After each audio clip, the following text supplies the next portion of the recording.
Magandang araw mga kahamis. Isang maulang araw sa ating lahat.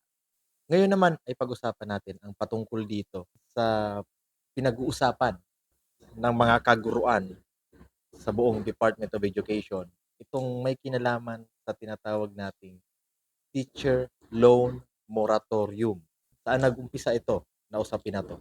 Nag-umpisa ito doon sa posting ng Department of Education Philippines tungkol dito sa sulat na pinadala ng ating butihing DepEd Secretary sa mga PLIs na kung saan itong mga PLIs na ito yung mga private na bangko na pinagkakautangan ng mga guro, nakasaad dito sa sulat ng ating butihing secretary na bigyan ng loan moratorium ang ating mga teachers nationwide ngayong December 2024 bilang isang maagang pamasko sa ating mga guro. At mula January, February hanggang March ay bibigyan din ng loan moratorium itong mga teachers o guro na nasalanta ng bagyo nung nakaraang September, October, and November.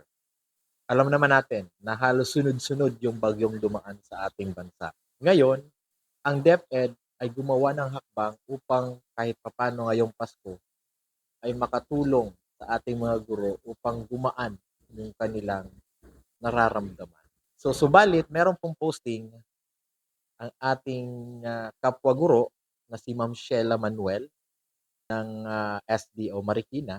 Ang loan moratorium is in a 50-50 state. Why? Because PLIs and even GSIS will not approve of the less interest, surcharge, and penalties as per letter of Secretary Angara. Himay-himay natin. Unang-una, ito kasi mga PLIs na ito, they are also a corporation, no? At sila po ay mga businessmen. Itong bangko po na to ay business din po nila. Okay?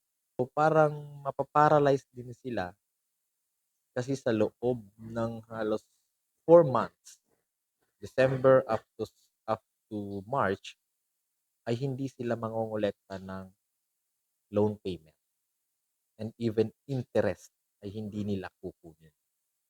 So parang mangyayari, uusog lang yung loan ay iuusog, yung date ng last payment ay i-adjust lang ng 4 months.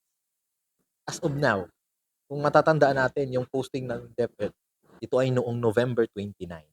But as of today, wala pa din pong update ang Department of Education patungkol po dito sa tinatawag nating loan moratorium. So sabi nga, 50-50 ang ating chance dito sa loan moratorium. So kung sakaling sasahod tayo ngayon, asahan na po natin na meron pa po siyang deduction. Okay? Yung issue naman po tungkol po dito sa mga gusto ng loan moratorium at may iilan naman na ayaw ng loan moratorium. Well, yung objective natin dito is to help those teachers na tinamaan ng bagyo. If we don't want a loan moratorium, kung sakaling hindi tayo babawasan sa ating mga sahod, we can always go to respective banks. Sa mga PLIs po natin, pwede po tayo mag-over the counter.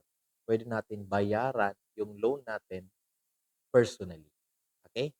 So, kunin natin yung pera at pumunta tayo sa bangko para bayaran po yung mga loan natin para hindi na ma-adjust yung ating loan term.